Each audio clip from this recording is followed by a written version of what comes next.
So are you looking forward to? Well, so you got the album out now, haven't you? Your new album.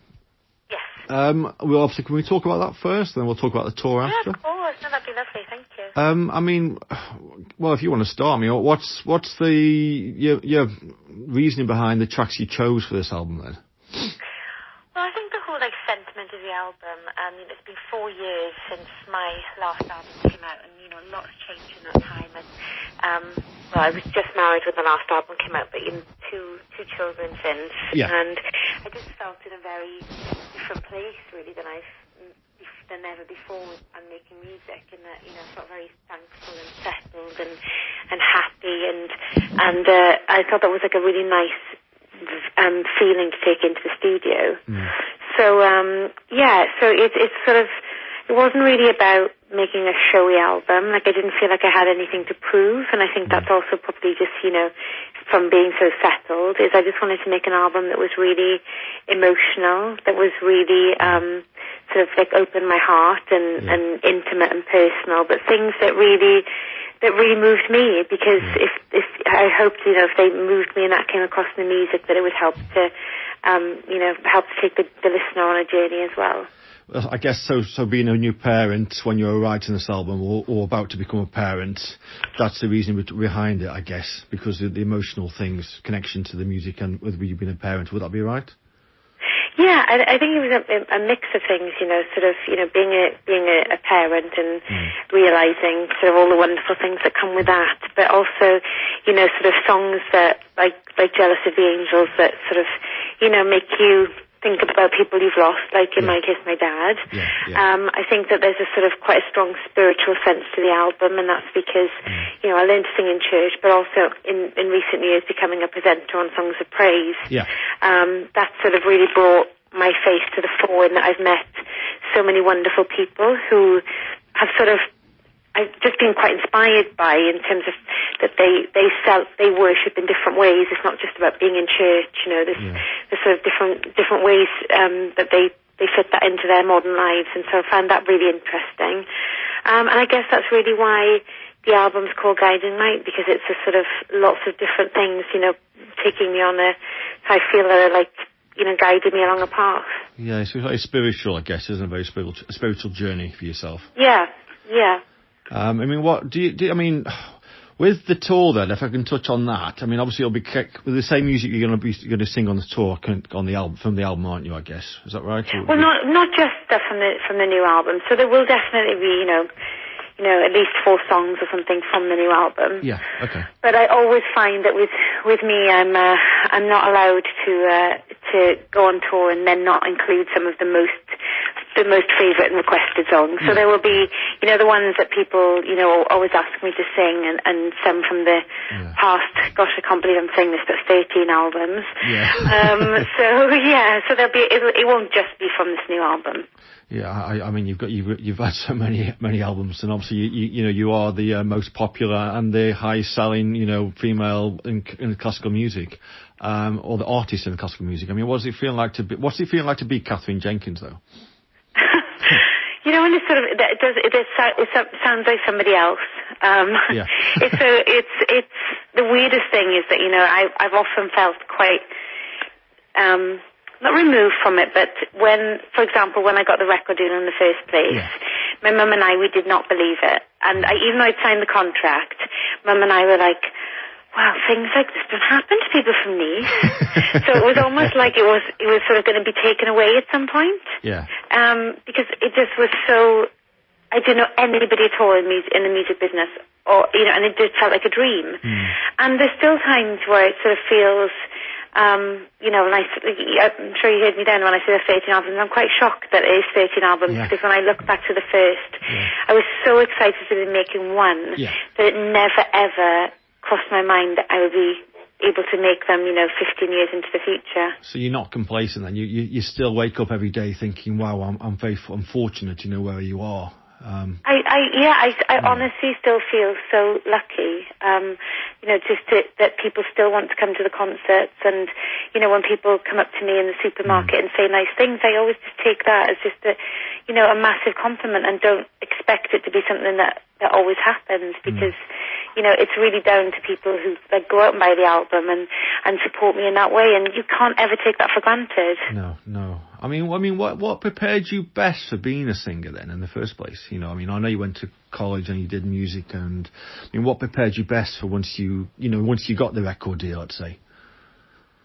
I would say it's having family around me that have sort of, kept everything, very much sort of, like it's the little things. It's like, all my friends pretty much are all friends from back home in Wales who have been friends, of mine since I was 15 or something. They're all people who've known me before I had the record deal.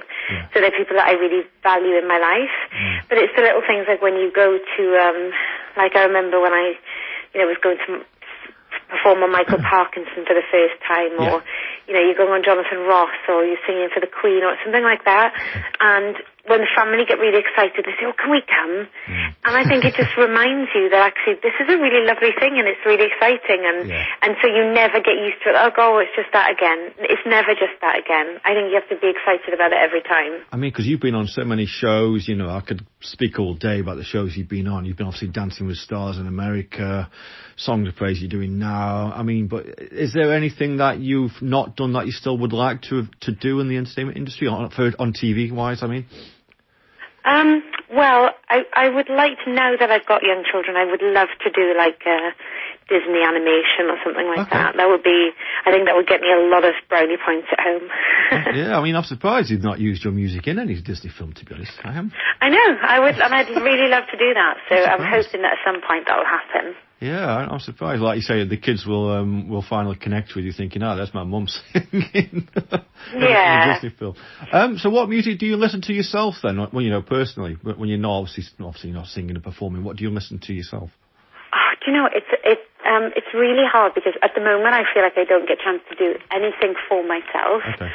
So to think of like actual music that I listen to, I've got such varied tastes from old school stuff like Frank Sinatra and Edith Piaf, Judy Garland, through to to modern day and like whatever's in the charts at the time is usually what I'm running to. But right now it's literally children's audiobooks and Disney soundtracks and podcasts, and that's all I get. That's all I get chance to listen to. Excuse me, I've been there. Don't worry. Yeah, it does get. So I'm not going to lie and tell you I'm listening to this and this because it's not true. No. I just had to ask the question anyway. Yeah. No, I know. I mean, these days then, is it rare for music to really impress you now that you've been around for say 15, 16, 17 years? No, I think I still love to really go to see other people in concert. I think that it's always really inspiring when you see how somebody else does something and can give you creative ideas. And so I really like to go and see. I would say I'd probably go and see more theatre and concerts than ever before. Oh, right. I mean, what sort of... do you obviously, when you go to these shows, I mean, it may seem silly, do you pay to go in, or is it just as you've been invited as a guest, would you have paid... Can be a mix of both. Okay. Can be a mix of both. It's like sometimes I'm friends with the artist, and sometimes it's, I just bought a ticket like a normal punter and went along, and and it can be anything, and everything. Last night I went to see Antony and Cleopatra at the National Theatre. Okay. And then the last music concert I went to was Ronnie Wood at Ronnie Scott's with Jeff Beck and Johnny Depp. Oh shit! Okay. which was like also brilliant. Yeah. I've really different. I think that basically any sort of entertainment like that, I think as an artist, if you can just be immersed in it all, then hopefully good things come out of that. Yeah, no, I agree. I mean, I guess like you said, you touched on it before about creativity. I guess creativity can't be rushed, especially when writing music or singing music, would you say? You still put your personal touch on it. Even if you haven't written the song yourself, you still put your personal touch to the music, don't you? Yeah, and that's what's been really nice about this album is I actually started working on it in January of last year, and was working on the sort of song choices and arrangements and stuff basically right up until I had the baby. So I had a good 4 months of just doing it in my own time, really having a thoughtful process about what I wanted to sing. There wasn't anything rushed about it, and I think that's why it's been such a nice album to make. I'm looking forward to listening to it. People in Wales will obviously want to know, will you ever come back to live here permanently? Oh, I'd love to, and I hope I will do one day. I've always said that. I've always said how, proud I am, and, how important it is to always recognise, the massive support I've had, and also the fact that I just don't think I would be doing this job if I didn't grow up singing in Wales. I think it's literally, it's made me want to be the singer. So, I think that at some point, when work allows me to, then I'll be able to move back to Wales and bring the family and look forward to my children spending more time in Wales, So you think that if you actually were born, say, in, I don't know, north of England, you wouldn't be where you are today? Because I know what the Welsh with the singing in choirs, it's a big thing down, obviously in Wales, over here, but it's a bigger thing than, say, in parts of England. So you think that's the catalyst for you, was being born in Wales and having the upbringing you had was to get you where you are today?